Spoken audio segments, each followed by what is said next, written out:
Welcome to 100 Yards of Football. If you like the video today, please come in and share it. I'm your host, Vincent Turner. And special thanks to my producer, Mr. Jeremiah Long, for making it happen today. Today's video is the most disappointing teams from this past college football weekend. North Carolina, Tennessee, Penn State, USC, and Clemson.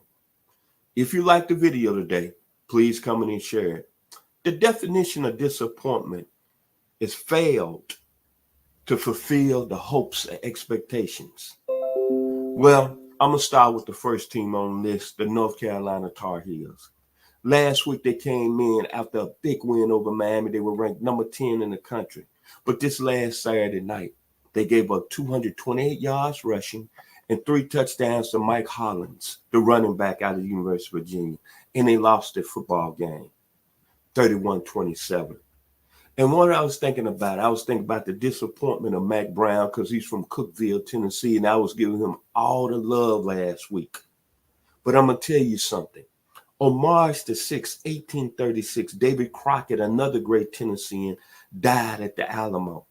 You know what happened in Chapel Hill on last Saturday night? Mac Brown and the Tar Heels died on the college football landscape. The number 2 team, the Tennessee Volunteers. I took this one real hard because I'm from Memphis, Tennessee. That's on the west end of the state of Tennessee, and I'm a diehard Tennessee fan. Remember everything going back to 1968 when the great John Ward would start broadcasting games, and he had a saying, "It's football time in the state of Tennessee." And if you've ever been to Knoxville, Tennessee, football is the king. They live for it every Saturday when they have a home game. And the University of Alabama has always been the measuring stick, third week in October. Well, the first half in that football game, I just thought Tennessee would come away with an outstanding victory. It was up 20-7. But in the second half, the University of Alabama scored 27 unanswered points. And then Tennessee had 2 fourth-down fails on offensively in the second half. And I said, you know what? The great Tony Robinson, Condridge Holloway, Peyton Manning, and the late great Reggie White was saying, here we go again. We losing to the University of Alabama. And Josh Heupel, stop complaining about the referees, man. Because the University of Tennessee got dominated in the second half by the University of Alabama on both lines of the scrimmage. Now, the Penn State Nittany Lions. James Franklin. I said last week, this was your measuring stick of college football. This was the game that you had to have. You had a defense that was one of the tops in the country. I call you the Chico DeBarge of college football because you're a good-looking guy. And, man, you couldn't get it done in Columbus, Ohio. The one stat that sticks out to me in that football game, I'm going to talk about your offense, Coach Franklin. Y'all went 1 of 15 on third downs. Mr. Franklin, you 1-9 versus Ohio State, and you 3-16 versus top 10 teams. If you don't get it now, I don't know when you're going to get it. James Franklin, Penn State University. The fourth team, the USC Trojans. Boy, what can I say? Lincoln Riley, I'm going to say this. You on the hot seat, brother. You and your defensive coordinator, Alex Grindrich. Y'all are on the hot seat. Kyle Willingham of the Utah football team and the Utes, they own y'all. Lincoln Riley, this is a crucial game for you and the USC fan base. See, out there in California, if you go back to the early 70s, throughout the mid-70s, and then here recently in the 2000s under Reggie Bush and Matt Leinart, and let me go back to the 70s, Sam the Bam Cunningham, Richard Wood. USC is that team out there on the West Coast. They don't believe about waiting. They believe in national championships. And see, Lincoln Riley, you came over from Oklahoma with that high-powered offense, and you brought a Heisman Trophy winner at your quarterback position in Caleb Williams. But for some reason, you forgot about defense, man. And the University of Utah and Kyle Willingham, they put up 482 yards, brother. Now, I heard a rumor that I don't want to put out here on 100 yards football, but somebody on social media said Lincoln Riley, Lincoln Riley last week before the Utah game was putting out, I want to say, some news out there that he wanted to go to the NFL and he would want to take Caleb Williams with him.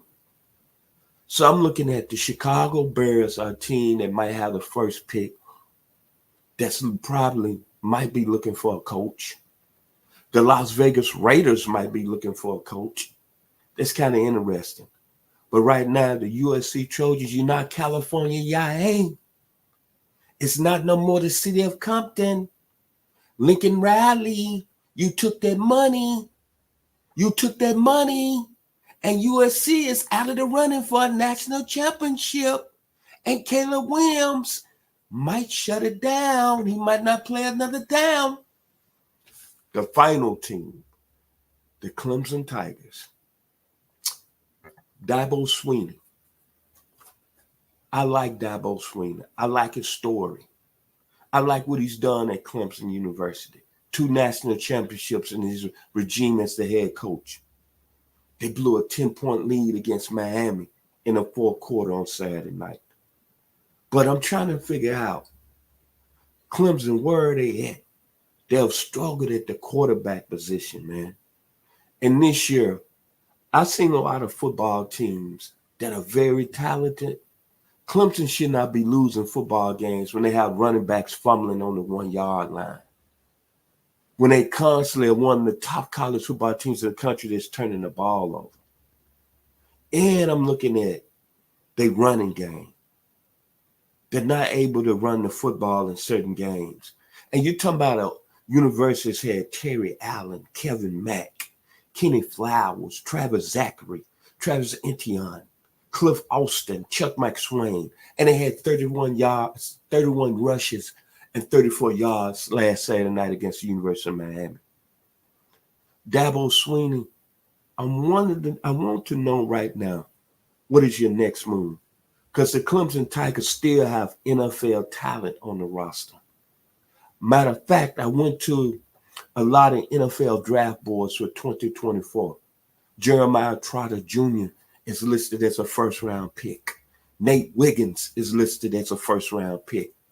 This is a Clemson team, and over the years over Dabo Swinney, that's put players in the league. I don't know what's happened this year, but the nation of Clemson is very upset. And you think about Dabo Swinney. Is he going to get it turned around? I don't know. But he's a guy I wouldn't bet against because he did play on the 1992 national championship team at the University of Alabama. He did walk on and earn a scholarship back in the 90s, and he played with some dogs on that football team. Jay Barker, Sherman Williams, David Palmer, John Stevenson, John Copeland, Eric Curry, Antonio London, George Teague, Sam Shade, Chris Donnelly, and Antonio Langdon. This is a gentleman that I hope that he gets the Clemson culture turned around because y'all been very disappointed. Not only this year, but also last year. Top 10 talent over there and you're not getting it done. I don't know. I don't want to hear anybody say how good Duke is. I don't want to hear anybody say how good Miami is coming back. Clemson at this point in time on the college football landscape should not be losing to Duke and should not be losing to Miami and should not be playing horrible against Wake Forest.